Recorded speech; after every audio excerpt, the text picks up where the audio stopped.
स्वागत है बच्चों। Second lecture of insurance claim for loss of stock. पिछले एपिसोड में हमने देखा कि अगर हमको इंश्योरेंस क्लेम कैलकुलेट करना है फॉर लॉस ऑफ स्टॉक तो इतना आसान तो नहीं है। क्यों नहीं है सर? क्योंकि देखो, मेरे पास अगर प्लांट मशीन है, फर्नीचर है, बिल्डिंग है, व्हीकल है, तो इसका एक ओपनिंग बैलेंस है, एक बहुत सिंपल सा रेट ऑफ डेप्रिसिएशन है from the beginning of the year to the date of fire, और ये डब्ल्यूडी भी है। लेकिन स्टॉक में चूंकि हम अगर पीरियोडिक इन्वेंटरी सिस्टम फॉलो कर रहे हैं तो कोई सिस्टमैटिक अकाउंट्स तो है नहीं जो हमको ये बता सके कि गिवन डेट पर हमारा कितना स्टॉक रखा था। और चलो परपेचुअल इन्वेंटरी सिस्टम फॉलो कर रहे हैं और दुकान में जहां पर आग लगी वहीं पर ये सारा सामान भी रखा है, सारे रिकॉर्ड्स रखे, जल गए। अब अगर जल गए तो कोई ऑप्शन नहीं बचा, तो आपको तो अब आप निकालना ही पड़ेगा, ढूंढना ही पड़ेगा, एक्सप्लोर करना पड़ेगा। हाँ सर। तो सर क्या क्या सीखा? बहुत सिंपल है सर, बिल्कुल भी दम नहीं है। पहला काम, जिस दिन आग लगी उस दिन दुकान में कितनी कॉस्ट का माल रखा था। दो, उसमें से कितना बच गया और जो पार्शली डैमेज हुआ है उसको बेच के कितने रुपए आ जाएंगे, so that I can ascertain my actual loss, technically saying gross claim. और थर्ड स्टेप में we will calculate the amount of final claim. और फाइनल क्लेम क्या है? तो सर वो डिपेंड करता है कि आपकी पॉलिसी कैसी है, एवरेज क्लॉज के साथ है, एवरेज क्लॉज के बिना है। फिर अगर एवरेज क्लॉज के साथ है तो आपने अपनी कितनी रिस्क इंश्योरेंस कंपनी को ट्रांसफर की है। ये सारी चीजें तब पॉसिबल है जब हमको ये पता हो कि आग लगने वाले दिन हमारे पास कितना स्टॉक पड़ा हुआ था। क्योंकि जब तक वो नहीं पता होगा तब तक बाकी सब चीजें बेमानी है। और उसे पता लगाने के लिए हमने बनाना है एक memorandum trading account from the beginning of the year to the date of fire. अब सर ये मेमोरेंडम शब्द क्यों यूज कर रहे हैं? सर पता है। फिर भी एक बार, क्योंकि हम जब एक सिस्टमैटिक ट्रेडिंग अकाउंट बनाते हैं तो उसके बैकअप में होता है ट्रायल बैलेंस और एडिशनल इंफॉर्मेशन। ट्रायल बैलेंस का बैकअप होता है लेजर का बैकअप होता है जनरल, और जनरल का बैकअप होता है इंफॉर्मेशन ऑफ ट्रांजैक्शन। आज हम ये बीच की पूरी ट्रेल उड़ा देंगे, ना जनरल, ना लेजर, ना ट्रायल बैलेंस, सीधे इंफॉर्मेशन को यूज करके ये खींच रहे हैं। तो इसलिए memorandum, because it is not following the chronology of systematic accounting. ये लगभग accounting for incomplete record, single entry जैसी तो है, जहां पर हम available information, opening balance sheet के आधार पर एक पूरा फाइनल अकाउंट डेवलप कर लेते हैं। तो मेरे मालिक यहां पे आप बना रहे हैं मेमोरेंडम ट्रेडिंग अकाउंट। मेमोरेंडम इसलिए भी क्योंकि ये जो अकाउंट बनेगा ये शुद्ध अकाउंटिंग प्रिंसिपल, अकाउंटिंग स्टैंडर्ड के हिसाब से नहीं बन रहा। क्योंकि एस तो क्या बोलता है, inventory should be valued at cost और एनआरवी बेचेबल लेस। लेकिन मैंने तो कल के लेक्चर में बोल दिया था कि नहीं भैया ऐसा नहीं करना है, हमें तो सारा माल कॉस्ट और वैल्यू करना है, कॉस्ट निकालना है उस सारे माल की जो दुकान में पड़ा था, इवन चाहे वो उसकी एनआरवी कम क्यों ना हो। क्योंकि अभी से अगर मैंने उसकी वैल्यू कम कर दी तो इंश्योरेंस कंपनी तो और मुझे धोबी पछाड़ मारेगा, जितना मैं कम करूंगा उसमें वो और कम कर देगा। तो इससे अच्छा है कि अभी कॉस्ट पे चलते हैं। इस एब्नॉर्मल माल के लिए we will negotiate with insurance company और उसके बेसिस पर फिर जितना पैसा आएगा वो देखेंगे। तो सरकार we have to prepare a memorandum trading account from the beginning of the year to the date of fire. Sir वो बनेगा कैसे? तो हमने बोला सर देखो, चूंकि अगर एक सिंपल क्वेश्चन है तो वहां पे कोई एब्नॉर्मल स्टॉक नहीं होगा, इनिशियल जो शुरुआती क्वेश्चन होंगे वैसे ही होंगे। लेकिन जैसे जैसे क्वेश्चन आगे बढ़ते जाएंगे वैसे वैसे अब आपके स्टॉक में दो तरह का स्टॉक हो जाएगा। एक नॉर्मल जिसको आप नॉर्मल रेट ऑफ प्रॉफिट से बेच रहे हैं, और दूसरा है एबनॉर्मल माल। एबनॉर्मल माल का मतलब क्या हुआ? जिसको आप नॉर्मल रेट ऑफ प्रॉफिट पर नहीं बेच रहे हैं, या तो वो नॉर्मल रेट ऑफ प्रॉफिट से कम पे बिक रहा है या वो नॉर्मल रेट ऑफ प्रॉफिट से ज्यादा भी बिक रहा है। 99% यहां पे क्या मिलेगा? डैमेज माल, आउट ऑफ फैशन माल, ऐसा माल जो पार्शियली डैमेज हो गया है, पिल्फर्ड हो गया है, फैशन से बाहर हो गया है, आउट ऑफ डेट हो गया है, ऐसा माल जो अब अपनी नॉर्मल सेलिंग प्राइस अचीव नहीं कर पाएगा। हो सकता है कि वो अपनी कॉस्ट भी रिकवर ना कर पाए, या इसमें वो माल आएगा जिसको आपने नॉर्मल सेलिंग प्राइस के भी ऊपर ज्यादा प्राइस में बेचा है। ठीक है सर। तो अब आपका इस मेमोरेंडम ट्रेडिंग में क्या क्या आएगा? तो हमने बोला sir memorandum trading will start from the beginning of the year to the date of fire. 3 column बना लेंगे, नॉर्मल, एबनॉर्मल और टोटल। और सबसे पहले कंटेंट क्या लिखेंगे? Opening stock. हमने बोला कि ओपनिंग स्टॉक लिखेंगे, परचेसेस लिखेंगे, डायरेक्ट एक्सपेंस लिखेंगे, सेल लिखेंगे, अगर कोई ट्रांसफर किया है up to the date of fire to our branch, to our consignee और ऑन अप्रूवल बेसिस, तो वो लिखेंगे। कोई एबनॉर्मल लॉस, चोरी मोरी हो गया तो वो हटा देंगे। फिर जनरली नॉर्मली लिखते हैं क्लोजिंग, तो बैलेंस में आता है जीपी, लेकिन आज उल्टा हो रहा है। आज हम पहले लिखेंगे जीपी, तो बैलेंस में आएगा क्लोजिंग स्टॉक। तो जीपी कैसे आएगा? तो सर उसके लिए हमारा नोट नंबर 6 है। तो हमारे कुल मिला के हमें वापस से 6 नोट डिस्कस करने हैं। जैसे ये 6 नोट डिस्कस हुए, हमारा खत्म काम। तो पहला नोट क्या है? Opening stock.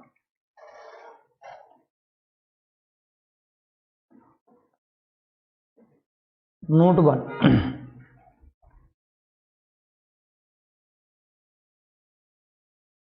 अच्छा बताओ, ओपनिंग स्टॉक कहां से मिलेगा? सर अगर मैं पीरियोडिक इन्वेंटरी सिस्टम फॉलो कर रहा हूं तो मेरे पास स्टॉक के नाम पे एक ही खाता है जिसका नाम है ओपनिंग स्टॉक, जिसको मैं ईयर एंड पर ट्रेडिंग में ले जाके डेबिट करके खत्म कर देता हूं, और फिर उसी ट्रेडिंग से एक क्लोजिंग स्टॉक जीवित होता है और वो जाता है बैलेंस शीट में, और अगले साल फिर वो ओपनिंग बन के फिर ट्रेडिंग में जाके खत्म हो जाता है। बस ये 2 दिन का हिसाब चलता है ट्रेडिंग अकाउंट में इस ओपनिंग और क्लोजिंग स्टॉक के साथ। बाकी साल भर इस खाते में कोई एंट्री नहीं होती, क्योंकि साल भर जो माल खरीदा गया वो परचेस अकाउंट में रिकॉर्डेड हो रहा है, जो माल बेचा गया वो सेल्स अकाउंट में रिकॉर्ड हो रहा है, जो डायरेक्ट एक्सपेंसेस है वो डायरेक्ट एक्सपेंस खाते में रिकॉर्ड हो रहा है, जो कैरेज इनवर्ड है वो कैरेज इनवर्ड में रिकॉर्ड हो रहा है, जो बेजेस पे करी वो बेजेस खाते में रिकॉर्ड हो रही है। यानी हम स्टॉक खाते में कोई एंट्री नहीं कर रहे हैं। लेकिन सर लास्ट ईयर खाते बनाए थे ना, चाहे आप सिस्टमेटिक अकाउंट मेंटेन करते हो या नहीं करते हो, चाहे आप सिस्टमेटिक अकाउंट मेंटेन करते हो, चाहे आप परपेचुअल इन्वेंटरी सिस्टम फॉलो करते हो, ओपनिंग तो आपने मिलेगा ना। कहां से मिलेगा? बहुत सिंपल है, लास्ट ईयर की बैलेंस शीट से। सर अगर आपकी जो दुकान जहां पे आग लगी वहां पे आपके फाइनेंशियल स्टेटमेंट भी रखे थे वो जल गए, फिर क्या करोगे? हाँ कोई बात नहीं। मैं जीएसटी रिटर्न भरता हूँ? हाँ सर भरते होंगे। क्या मैं इनकम टैक्स रिटर्न भरता हूँ बिजनेस के? बोले हाँ सर भरते होंगे। तो उसमें आपको बकायदा अपनी P&L और बैलेंस शीट सबमिट करना होती है इनकम टैक्स रिटर्न में। अगर आप income from business profession generate कर रहे हैं तो बिजनेस की ट्रेडिंग P&L और बैलेंस शीट आती है। अगर आप GSTR भर रहे हैं तो वहां पर भी आपको पोजीशन बताना पड़ती है कि हमारे पास आज एज ऑन डेट इतना स्टॉक है, वहां पर तो क्वार्टरली बेसिस पर रिटर्न जाते हैं। तो मतलब आपके पास ये तो तय है, या तो अगर किताबें नहीं जली हैं तो आपकी ही बैलेंस शीट जो आपके पास रखी है लास्ट ईयर की क्लोजिंग, जो इस साल की आग लगने वाले वर्ष की ओपनिंग बैलेंस शीट बनेगी, वो बैलेंस शीट आपको स्टॉक की पोजीशन दे देगी। ठीक, अगर आपका वो जल गया है कोई बात नहीं, आपके सीए के पास तो रखी होगी। आपने जो रिटर्न सबमिट करा है इनकम टैक्स डिपार्टमेंट में वो आप वेबसाइट से डाउनलोड कर लो, वहां से रिट्राइव हो जाएगा। आपने जीएसटी रिटर्न बने वहां से आप उठा लो। मतलब ऑल टुगेदर ओपनिंग स्टॉक आपको मिल जाएगा। तो value of opening stock can be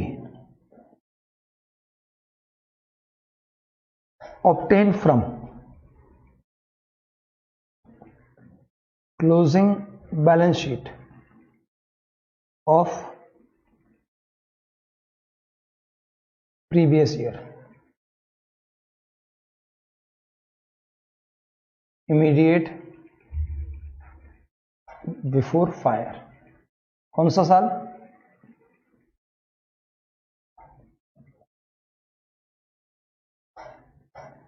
जिस फाइनेंशियल ईयर में आग लगी है उस फाइनेंशियल ईयर से ठीक पहले जो फाइनेंशियल ईयर समाप्त हुआ है वहां से आप उठा लोगे। If we valued stock at cost in previous years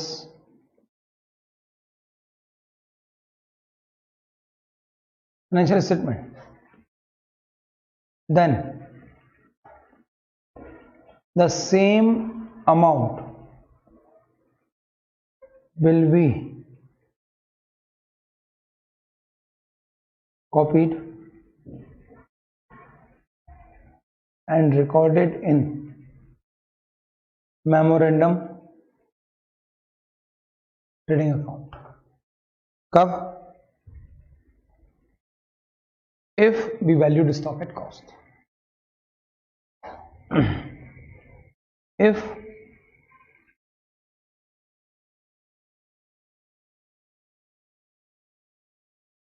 the financial statement of previous year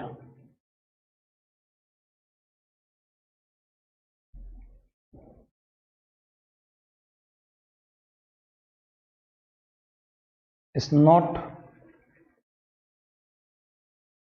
prepared at cost, then we need to bring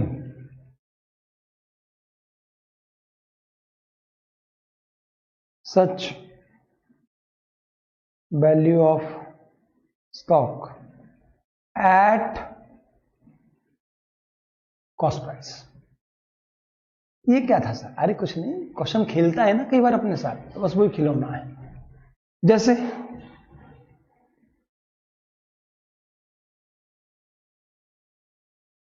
inventory appeared in balance sheet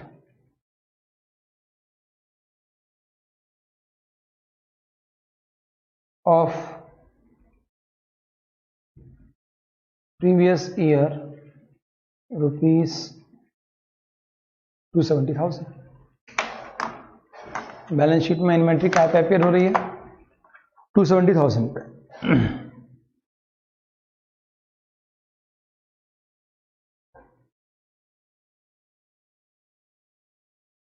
Company's policy was to value inventory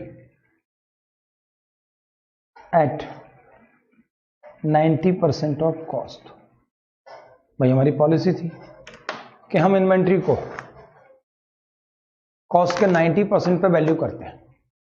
अब ये कौन सी policy? बस यही है, आपको करना हो तो करो, क्वेश्चन नहीं तो अगला क्वेश्चन करो. अब क्या करो? करोगे ना ये क्वेश्चन. अब आप बोलो क्या करोगे? शांति से जो क्वेश्चन ने बोला है उसको सुन के इसे कॉस्ट पे कन्वर्ट कर लेंगे. यानी जो वैल्यू हमको मिली है क्वेश्चन से लास्ट ईयर की क्लोजिंग स्टॉक की, यानी जो हमारे इस साल का ओपनिंग है, that was valued at 90% of cost. Why? Because it was the policy of the company. Policy थी, बात खत्म. अब मैं क्या करूं? तो उस केस में आप क्या करोगे? सब कुछ नहीं, we will bring it at cost. So cost of inventory equals to काय पे वैल्यू करते हो? 90% ऑफ कॉस्ट पे. तो यानी 270 90 के बराबर है. तो 100 के बराबर क्या आया? 3 lakhs. Okay.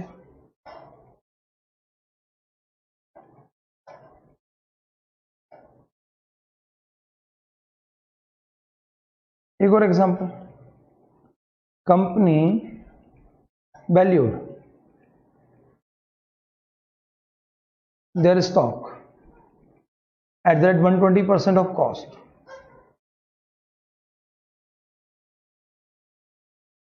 to reflect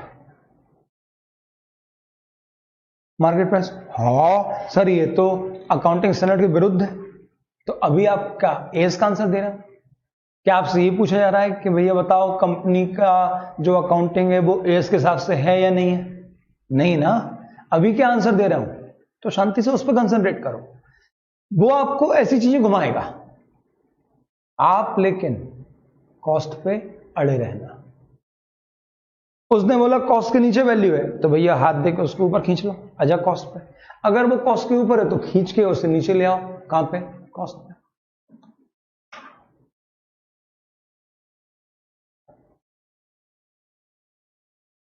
and closing stock of last financial year, जो भी गलत है उसका ऑडिटर बोलता रहेगा. अपन क्यों जज्बाती हो रहे हैं? अपन क्या बोल देंगे नहीं तुम्हारा तो हिसाब ही गलत है, तुम तो खराब ही आदमी हो, हम तुम्हारा कोई क्लेम नहीं निकालेंगे. नहीं ना, अपने को तो मार्क्स मिल रहे हैं क्लेम कैलकुलेट करने के. तो ये सब वैराइटीज हैं, आपको बस उसको ध्यान रखना है। और जनरली ये वैरायटी नहीं मिलेगी, यही मिलेगी, क्योंकि ये कंजर्वेटिज्म को सपोर्ट करती है। और क्लोजिंग स्टॉक की वैल्यू मैनेजमेंट प्रोवाइड करता है, अकाउंट प्रोवाइड नहीं करता। और management can vary its value according to their convenience. तो सरकार, and closing stock of last financial year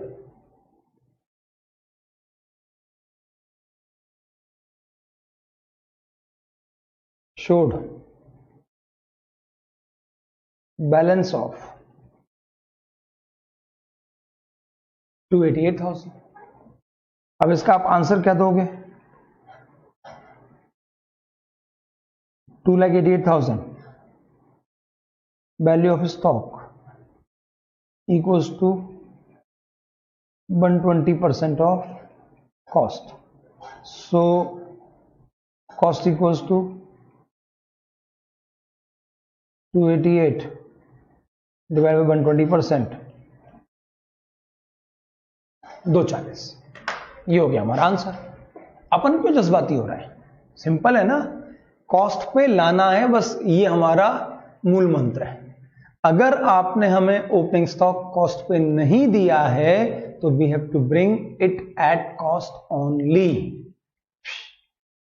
दिया है, थैंक यू सो मच। नहीं दिया है तो वी आर कैपेबल इनफ, हम कर लेंगे उसको कॉस्ट में कन्वर्ट। तो ये हो गया दूसरा एग्जांपल। अब तीसरा एग्जांपल है इंपॉर्टेंट, और सबसे ज्यादा यही मिलना है। If the closing stock includes some abnormal stock। अब abnormal stock क्या हो सकता है? It could be a damaged one, it could be pilfered, it could be outdated goods, it could be non-moving goods which is not supposed to be sold at normal selling price. So if the closing stock includes some abnormal stock and were valued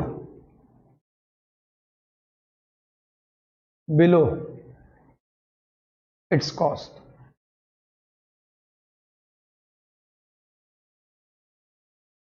that is at NRV, then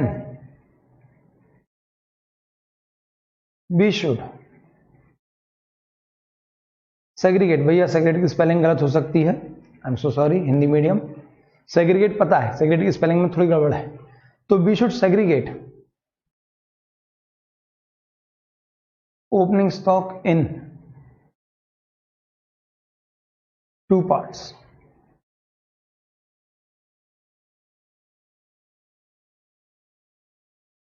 First, the normal one,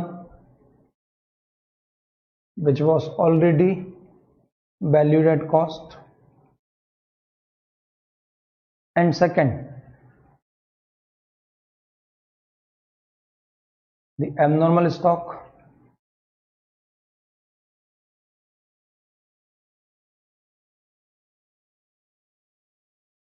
of which information will be given in the question। एक जो normal stock है, sir normal stock की तो NRB ज्यादा ही होगी, क्योंकि normal stock तो profit में बिकेगा, तो अपन ने कॉस्ट वैल्यू क्या होगा। लेकिन जो एबनॉर्मल स्टॉक है, damaged one, pilfered one, out of date stock, slow moving stock, non moving stock, we knows कि ये माल नहीं बिकना, और बिकना भी है तो नुकसान में बिकना है, तो हमने क्या करा होगा, AS2 लगाया होगा। कॉस्ट या एनआरबी जो दोनों में कम है उसकी वैल्यू क्या होगा, और निश्चित है एबनॉर्मल स्टॉक की एनआरबी कम ही रही होगी। अब जैसे यहां पर closing stock as per balance sheet of last year,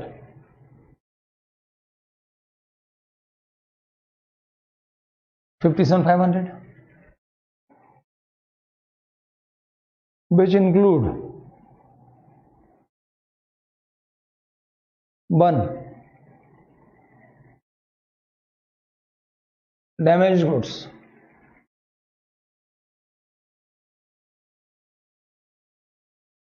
whose cost was 10,000 and valued 25% below cost price. और क्वेश्चन इस एबनॉर्मल स्टॉक के बारे में यहीं पे खत्म नहीं होगा, अब वो बकायदा बताएगा during the year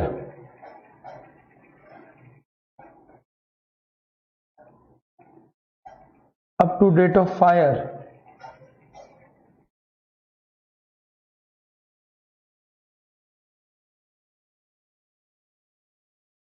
part of या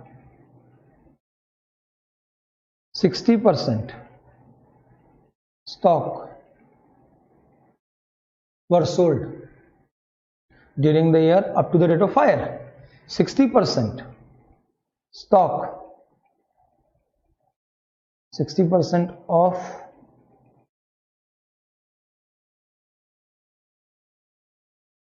above abnormal stock was sold at 15% less than its original cost and included in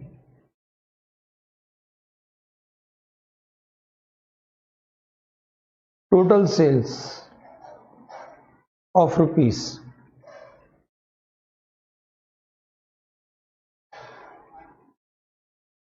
1,50,100। ऐसा? हाँ बिल्कुल ऐसे ही बोलेंगे। अब आप क्या करोगे? तो एकदम शांति से पहले गहरी लंबी सांस लेना, फिर छोड़ो और अब आगे बढ़ो। स्टॉक एज पर बुक्स कितनी हैं सर? They were 57,500। अच्छा, it includes 2 type of goods. बिल्कुल सर, एक नॉर्मल, क्या बोलने की जरूरत है क्या कि normal stock had been valued at cost, और दूसरा है एबनॉर्मल।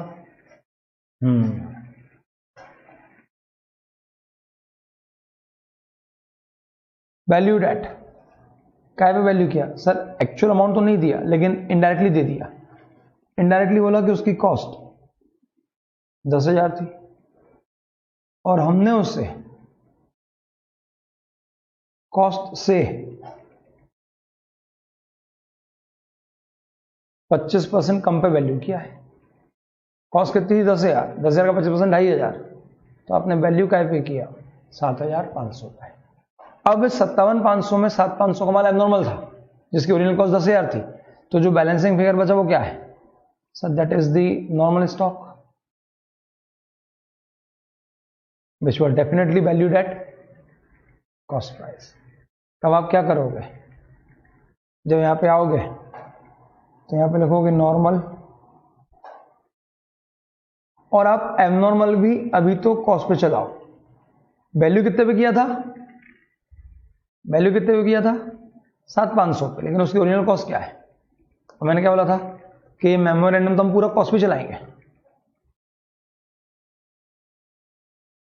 ऑलवेज। क्यों सर?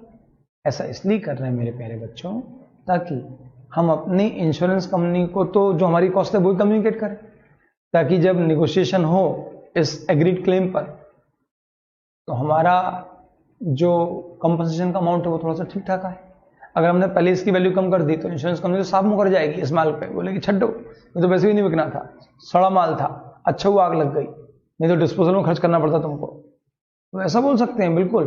तो आई विल नॉट कम्युनिकेट कि इसकी एनआरबी कम है, I will communicate this cost. आगे फिर अपन बैठेंगे, क्वेश्चन बताएगा कि जो बचा हुआ एबनॉर्मल अनसोल्ड माल आग लगने वाले दिन पड़ा था, इसकी कितनी वैल्यू की जाए। तो क्वेश्चन जो वैल्यू देगा हम वो वैल्यू लेंगे। ओके सर, तो टोटल कॉस्ट कितनी हो गई? 60,000। एक सिंपल दूसरा तरीका, आपने जो एबनॉर्मल माल था इसकी कितनी वैल्यू गिराई? 2,500। अगर मैं इसमें जो वैल्यू गिराई थी वो एड बैक कर दूं तो क्या आ जाएगा? 60। अब 60 में से जो माल एबनॉर्मल था उसकी कॉस्ट कितनी? 10। तो अपने आप नॉर्मल की कॉस्ट कितनी बचेगी? 50। तो दोनों तरीके हैं, मेरे हिसाब से ये ज्यादा ठीक है ताकि आपको क्लैरिटी रहे, अभी आगे काम आएगा। ये एक बात हो गई और आपने ये ओपनिंग भर दिया। अब सर बात अगर निकली है तो दूर तक जाएगी, दूर तक जाएगी? बोले हाँ सर। अब इसका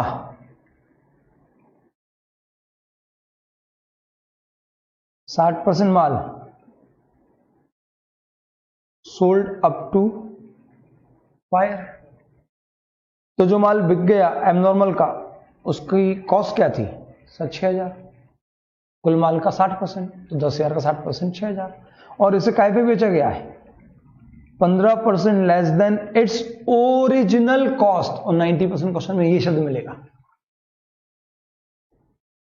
during the year up to the fire 60% of the above abnormal stock were sold at 15% less than its original cost। तो original cost of goods abnormal 60,000, इसका कितना परसेंट बिका? 60%। जो बिका है उसकी ओरिजिनल कॉस्ट कितनी थी? 6,000। 6,000 का 15% होता है 900। तो जो माल एबनॉर्मल माल था वो कितने में बिका? 5,100 में।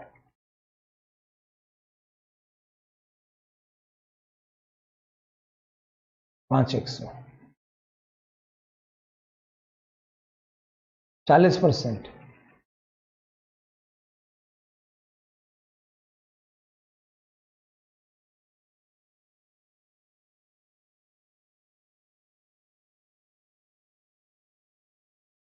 तो भी 4,000 कॉस्ट,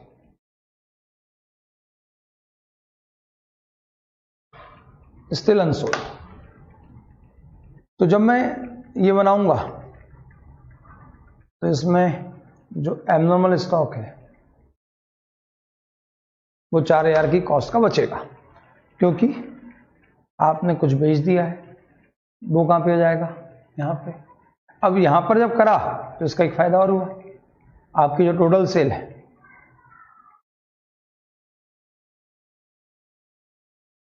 कितनी हुई थी up to the date of fire? 150-100। Question देगा क्या हमेशा? हाँ। तो इसमें 5,100 क्या है? तो balancing figure 1,45,000 is normal sale, that is we earn GP at normal rate on this sales। मुझे अपने स्टॉक में देखो कहां पे, ओपनिंग में, परचेस में और सेल में, जो जो एबनॉर्मल कंपोनेंट है उसे डिटैच करना है, अलग करना है। क्यों? क्योंकि वो abnormal stock will definitely sold or will be sold at my different price, special price, abnormal price, not on my normal selling price। और जब वो नॉर्मल सेलिंग प्राइस पे नहीं बिकेगा तो it will not realise normal GP, and I need my normal sale and abnormal sale separate. Why? Because आज मुझे balancing figure में क्लोजिंग स्टॉक निकालना है, और वो कब निकलेगा? जब मैं इस नॉर्मल सेल पे नॉर्मल रेट से जीपी यहां लिखूंगा तो बैलेंसिंग फिगर में स्टॉक आएगा। तो अब मेरे पास क्या आ गया कि मेरी नॉर्मल सेल 145 है। तो इस पे क्या निकलेगा?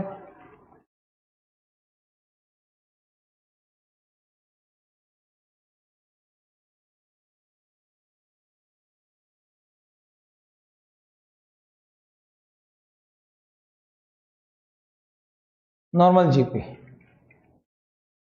और एबनॉर्मल में सर जीपी आई नहीं, उल्टा लॉस हो गया। हाँ सर, कितना लॉस हुआ?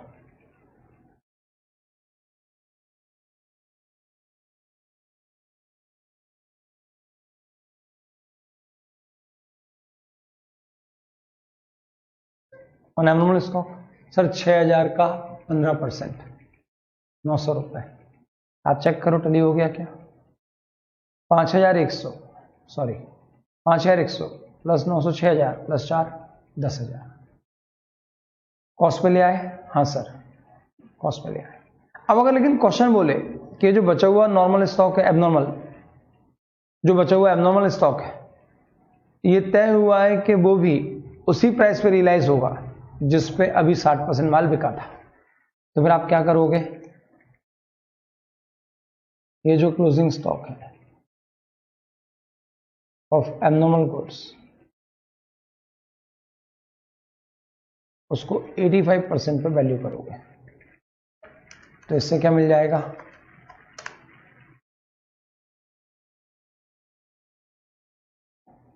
3400। बेटा बस ये ध्यान रखना कि ये जो एबनॉर्मल स्टॉक है ना, इसकी पूरी कंप्लीट इंफॉर्मेशन क्वेश्चन देगा। ऐसा कोई क्वेश्चन आपको नहीं मिलेगा जो एबनॉर्मल लॉस, एबनॉर्मल स्टॉक के बारे में सिरे से लेके अंत तक की पूरी सूचनाएं ना दे। सर कभी ऐसा होगा कि ना दे? हाँ हो सकता है। कितने क्वेश्चन? सर एक में ही होगा। तो वहां पे आपने अज्यूम करना, लिखना बकायदा नोट कि हमने माना कि जो बचा हुआ अनसोल्ड स्टॉक है एबनॉर्मल गुड्स का, ये एटलीस्ट उतनी प्राइस तो रिकवर कर ही लेगा जितने में इससे ठीक पहले जो बचा हुआ लॉट बिका है उतना पैसा आया। लास्ट सेल कितने पे हुई? Sir 85% of original cost. तो आप इसको भी फिर 85% ऑफ ओरिजिनल कॉस्ट पे ही वैल्यू करना। सर ये तो आप कुछ और बोल रहे थे। हाँ बेटा, वो मैं आपको प्रैक्टिकल लाइफ सिखा रहा था। थ्योरेटिकल में तो हम राजा हरिश्चंद्र की औलाद है, हम तो कुछ गलत बोलते ही नहीं है, भले हमारे साथ तक गलत हो जाए। तो फिर यहां पे अगर क्वेश्चन साइलेंट हो तो क्या अज्यूम करना कि जिस प्राइस पर लास्ट लॉट बिकी है एटलीस्ट उतनी ही प्राइस ये बचा हुआ लॉट भी भविष्य में रिकवर कर लेता अगर आग नहीं लगती तो। अब आप देखो बाय डिफॉल्ट बैलेंसिंग फिगर में यहां पे 1500 आएंगे, ध्यान से देखें तो 6000 का 15% 900 का लॉस और 4000 का 15% 600 का लॉस, तो 600 का लॉस वैल्यूशन और 900 का लॉस एक्चुअल, तो 1500 रुपए का टोटल लॉस। क्या मैं पहुंचा पाया? ये थोड़ा सा तकलीफ दे इस पूरे चैप्टर में। अगर आपने ये पार्ट कवर कर लिया अच्छे से तो फिर आपको कभी भी इस पूरे चैप्टर में कोई समस्या नहीं आएगी फॉर श्योर। तो मालिक क्या मैं ये समझा पाया? क्योंकि असली पार्ट यही है बस, बाकी ये तो बहुत इजी है कि भैया क्लोजिंग स्टॉक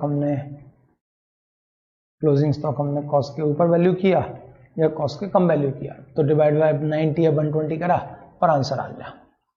तकलीफ कहां पे होगी? ये वाली कि जब ओपनिंग स्टॉक जो लास्ट ईयर का क्लोजिंग था उसमें दो तरह का माल है, नॉर्मल और एबनॉर्मल। तो पहले एबनॉर्मल अलग करना, तो आपको क्या मिल जाएगा?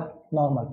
और पहले कैसे निकालना? जैसे उन्होंने किया, अपना दिमाग मत लगाना, पहले क्या करना? जो उन्होंने किया है। जैसे उन्होंने क्या बोला कि देखो ये स्टॉक था, वो ऑलरेडी कर चुके हैं वैल्यूशन, ये तो हम अब अलग से बना रहे हैं। That is different from what they had accounted for.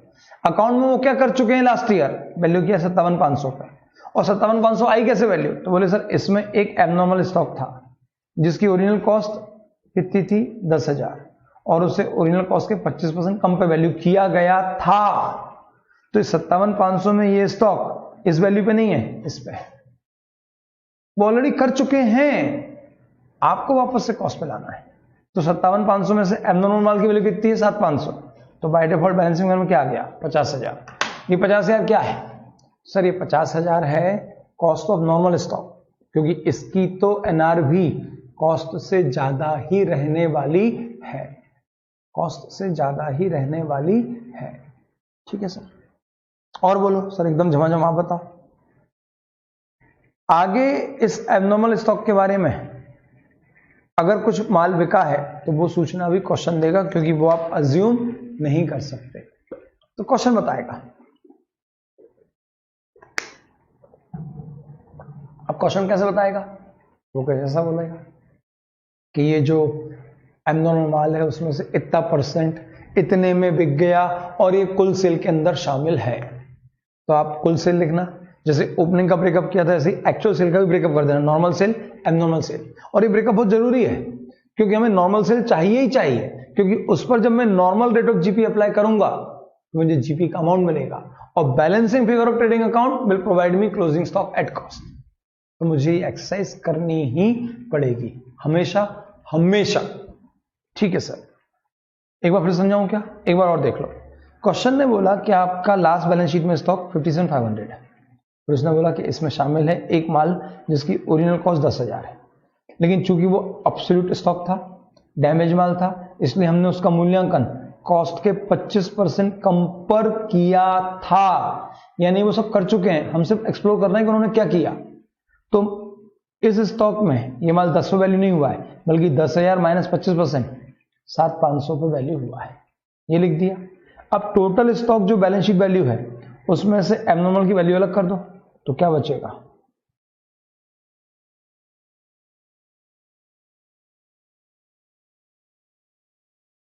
Value of normal stock, तो क्या जाएगा 50,000 रुपए। ठीक है सर, आगे बोलिए। अब आगे क्वेश्चन फिर बोलेगा कि इसमें से कितना माल आपने बेच दिया आग लगने तक, ये तो ओपनिंग हिसाब हो गया। अब साल भर के दौरान जब तक आग लगी तब तक क्या हुआ, तो इसमें से कुछ माल बिक गया। फिर दूसरा सवाल, कितने में बिका, क्योंकि ये नॉर्मल प्राइस पे बिका नहीं होगा और एब्नॉर्मल प्राइस हम अज्यूम नहीं कर सकते। तो क्वेश्चन ये भी बताएगा कि भाई काय कितने में बिका। अब वो जितने भी बिका है वो काय में शामिल है, आग लगने तक की टोटल सेल में, तो उसे अलग करो ताकि जो माल नॉर्मल प्राइस से बिका है वो अलग हो सके। अभी जो नॉर्मल प्राइस से बिका ये आएगा मेमोरेंडम ट्रेडिंग के नॉर्मल कॉलम में, और जो एब्नॉर्मल माल बिका वो आएगा एब्नॉर्मल कॉलम में। अब सर आग लगने वाले दिन अभी भी मेरे पास कितनी ओरिजिनल कॉस्ट का माल बिना बिका पड़ा है, सर 4,000। क्वेश्चन बोलेगा कि इसको काय में वैल्यू करना है, हाँ, नहीं बोले तो मानना है। क्या मानना है कि जो टुकड़ा 60% बिका है आग लगने तक, वो जिस प्राइस से बिका है हम मान सकते हैं कि एटलीस्ट उस प्राइस पे बचा हुआ टुकड़ा भी बिक ही जाएगा। बस ये मानना है, ये ध्यान रखना है। तो ये लिख दो,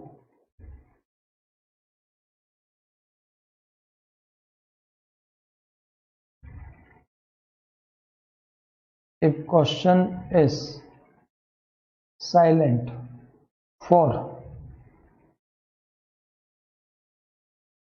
valuation of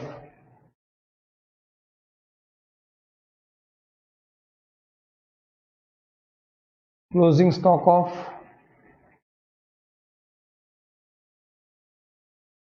abnormal goods, then always assume that such unsold goods were sold, so not were, will be sold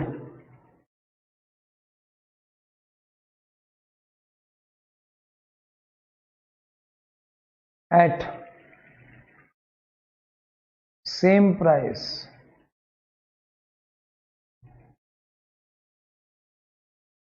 at which its earlier lot were sold। पिछली लॉट जिस प्राइस पे बेची गई थी हम मान सकते हैं कि ये माल भी एटलीस्ट उस प्राइस पे तो बिक ही जाएगा। तो ये डिस्कशन हुआ आपका ओपनिंग स्टॉक का, ये डिस्कशन काय का हुआ, ओपनिंग स्टॉक का।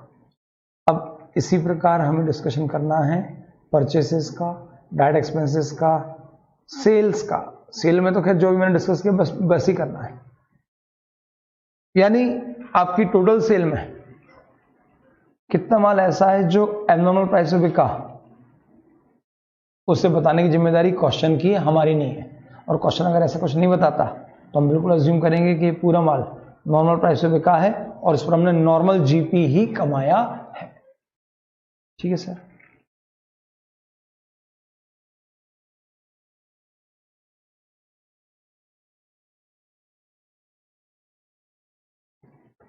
Note to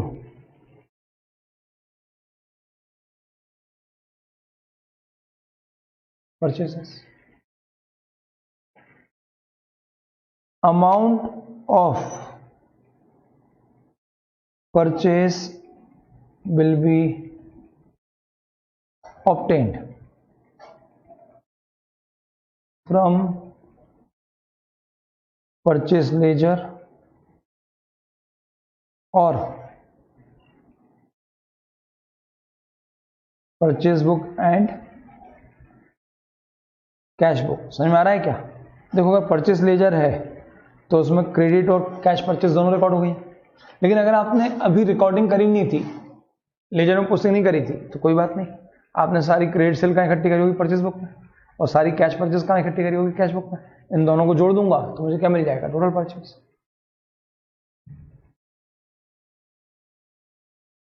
if all records were lost in fire then, तब क्या करोगे सर? तब हम ये तो जानते हैं ना कि हमने किस किस से माल खरीदा होगा। क्या हम सड़क चलते किसी से माल खरीद लेते हैं? डेफिनेटली हमें पता होगा कि हमने किससे माल खरीदा है। अभी मेरे भाई की बिजनेस है, मैं अभी उससे पूछूं भाई कलकत्ता से तो कौन कौन से माल खरीदता है, तो तुरंत पांचों व्यापारियों नाम गिना देगा, इससे खरीदता हूँ। सूरत में किससे खरीदा? सर इससे खरीदता हूँ। जयपुर में किससे खरीदता? बोले इससे खरीदता हूँ। इंदौर में किससे खरीदता? बोले इससे खरीदता हूँ। 5 मिनट लगेंगे, वो बता देगा कि मैंने इस पूरे साल में किस किस व्यापारी से कितना कितना माल खरीदा। कितना कितना नहीं भी पता तो किस किस से खरीदा पता होगा। तो then we should get the information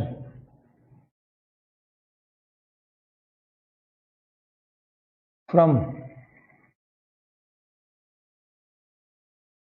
suppliers. और ये तो मुझे देनी ही पड़ेगी, क्योंकि इंश्योरेंस कंपनी तो यही मान के बैठी कि आप क्लेम बढ़ाने बैठे हो, तो आप शायद बोगस परचेज दिखाओ, ऐसा इंश्योरेंस कंपनी मान के बैठा है।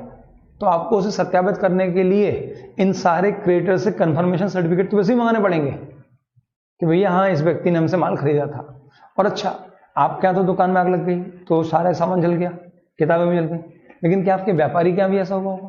क्या आपके सप्लायर के यहाँ भी ऐसा हुआ होगा? नहीं सर, उसके यहाँ तो बढ़िया, सब बढ़िया चल रहा है, कोई अग्निदेव गुस्सा नहीं। तो आप उनसे सप्लायर से स्टेटमेंट प्राप्त करो और उससे परचेसेस का अमाउंट कैलकुलेट कर लो।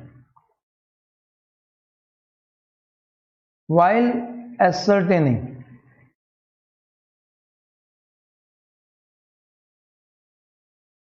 the amount of purchase, we should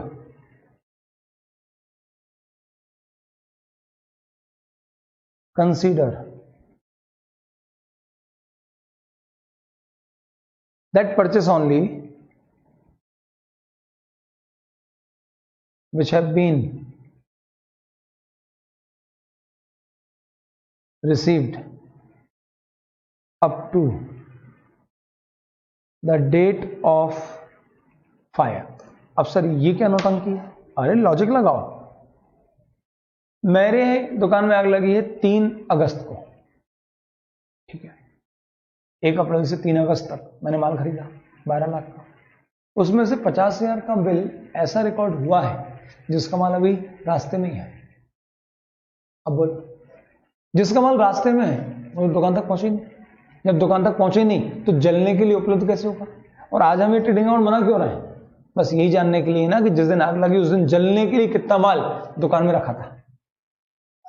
तो आपको आज मैं बार बार बोल रहा हूं, फाइनलाइजेशन ऑफ अकाउंट के ऑब्जेक्टिव के लिए ट्रेडिंग अकाउंट नहीं बनाना है, बल्कि ट्रेडिंग अकाउंट बनाने का एक सीधा सच्चा सा उद्देश्य है कि हमें यह पता पड़ जाए कि जिस दिन दुकान में आग लगी उस दिन दुकान में कितना माल रखा था।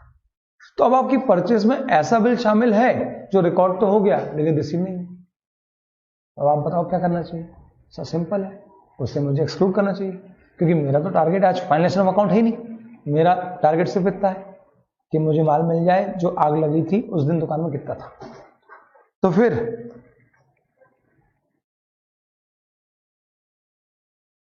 This should be ascertained as follows. तो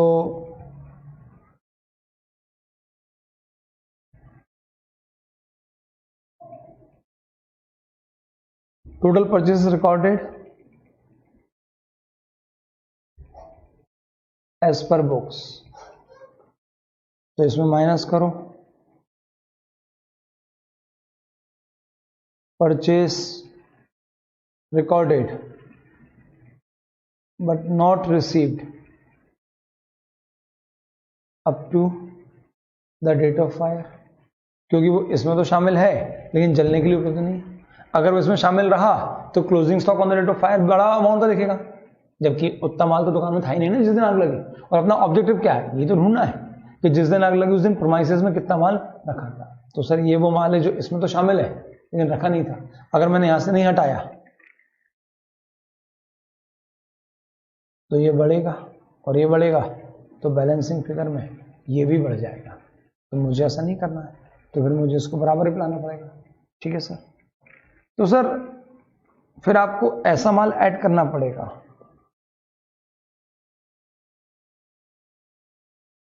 received up to fire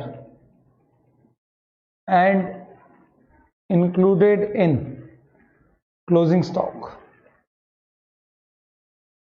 but not yet recorded in books of accounts। तो ये वो माल है जो जलने के लिए उपलब्ध है लेकिन रिकॉर्ड नहीं हुआ, तो ये लाना पड़ेगा। जैसे आप इन्वेंट्री पढ़ते थे, बस वही खेलना है। अपने को फिजिकल स्टॉक ढूंढना है कि जिस दिन आग लगी उस दिन फिजिकल स्टॉक कितना है। ठीक है सर, ये भी हो गया।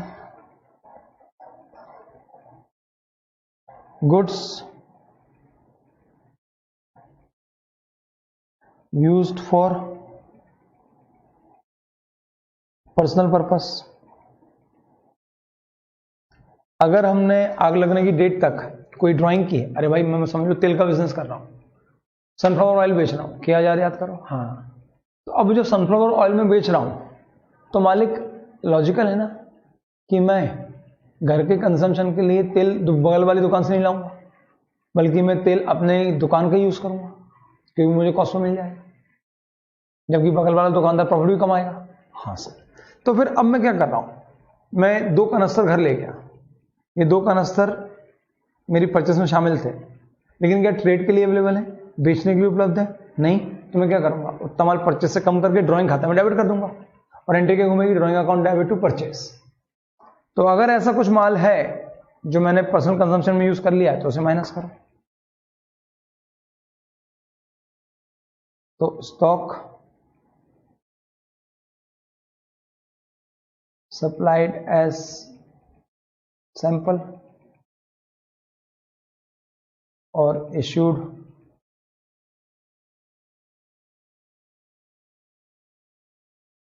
और गिवन इन डोनेशन। तो सर ये माल भी हमारी दुकान में उपलब्ध नहीं है, बल्कि माल इसमें शामिल आग लगने से पहले ये माल दुकान से बाहर जा चुका है। ठीक है sir.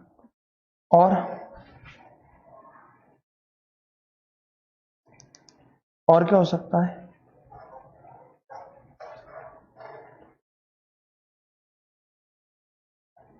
Purchase of capital assets wrongly recorded in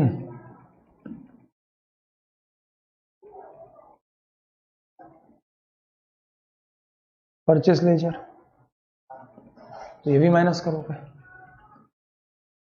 तो ये आ गया वो परचेस माल जो फाइनली हमारे काम का है। अब सरकार ये समझ में आ गया ना पॉइंट, क्यों समझाऊं? अरे कैपिटल एक्सपेंडिचर था, गलती से रेवेन्यू एक्सपेंडिचर मान के उसको परचेस में शामिल कर लिया, तो वो तो सर फिक्स असेट्स में कैपिटलाइज होगा और उसका तो एक अलग क्लेम मिलता है। अगर आपने फिक्स असेट्स को कवर करने के लिए पॉलिसी ले रखी है तो हम तो यहाँ पे किसकी बात कर रहे हैं, स्टॉक की। तो अगर आप इसको यहीं पे शामिल रहने दोगे तो परचेस की वैल्यू बढ़ेगी, तो बैलेंसिंग डेबिट बढ़ेगा, तो बैलेंसिंग में क्लोजिंग स्टॉक की वैल्यू बढ़ेगी, जबकि ये स्टॉक तो है नहीं, ये तो फिक्स असेट्स है। तो इसको हटाओ फिक्स असेट्स, स्टॉक से हटाना पड़ेगा ना, और कहां ले जाएंगे, फिक्स एसेट्स में। अब इतना मिलने के बाद सर इसमें भी 2 टुकड़े कर देना,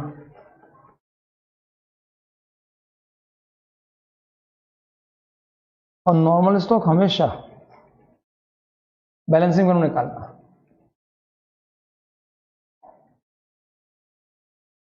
और एबनॉर्मल स्टॉक प्रॉपरली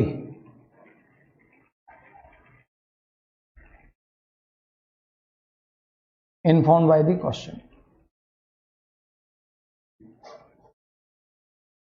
जैसे ओपनिंग का ब्रेकअप करा, ऐसे अगर आपकी इस साल की परचेस में up to the date of fire में कोई एबनॉर्मल स्टॉक शामिल है, जो गलती से गलत खरीद लिया, खराब माल खरीद लिया, आउट ऑफ डेट माल खरीद लिया, होता है ना, तो फिर उसको अलग करो, क्योंकि वो माल अगर बिकता भी सही तो नॉर्मल प्राइस पे नहीं बिकता, तो उससे अलग कर दो, जैसे ओपनिंग स्टॉक अलग किया।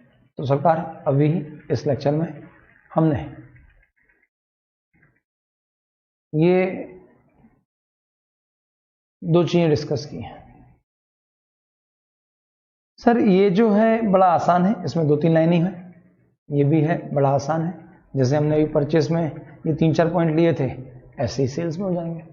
Recorded but not dispatch, dispatch but recorded, included capital goods, investment बेचे तो गलती से यहाँ पर सेल्स में शामिल होगा। 3-4 चीजें, सेल के अंदर नॉर्मल सेल और एबनॉर्मल सेल। अब जो पार्ट है वो सब आसान है, क्योंकि भूमिका बन चुकी है।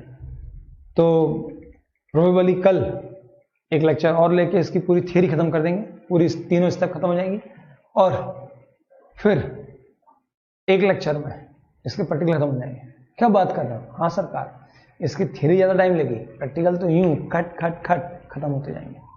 चलो सर ठीक है, जो बोल रहे हैं मान लेते हैं, आपने जो बोला उसमें 1 दिन और जोड़ लेंगे, और उससे ज्यादा क्या होगा, 2 दिन और प्रैक्टिकल कर लेंगे, उसमें क्या बात है, लेकिन अच्छे से करेंगे, क्योंकि एग्जाम पॉइंट ऑफ व्यू से अब जो सिलेबस की कटाई छटाई हुई है नवंबर अटेम्प्ट के लिए, वो अब इतनी जबरदस्त कटाई छटाई हो चुकी है कि हर चैप्टर में इतने कैलिबर आ गए कि वो एग्जाम में पूछा ही जाएगा। अब इंस्टीट्यूट कोई क्वेश्चन नहीं छोड़ेगा, आप देख लेना, एक सिंगल चैप्टर आपके एग्जाम में नहीं छूटेगा, सारे चैप्टर, कोई ज्यादा के लिए कोई कम के लिए, एग्जाम में आएगा मतलब आएगा। तो सरकार आप बिल्कुल इस चैप्टर को ना छोड़ें, और ये आसान चैप्टर है, मतलब आपको समझ में तक आ चुका है कि यार चैप्टर तो बहुत आसान है, यानी इसकी थोड़ी सी प्रैक्टिस कर ली तो खेल हो जाएंगे, अपन कर ही लेंगे प्रैक्टिस। तो कल एक लेक्चर थ्योरी का, और उसके बाद 1 या 2 lecture, depend on the number of question, practical का, और फिर लॉस ऑफ प्रॉफिट। चलो यहां पे रोकते हैं, और फिर इसके आगे कल चर्चा करेंगे। Thank you so much, bye bye, take care, love you.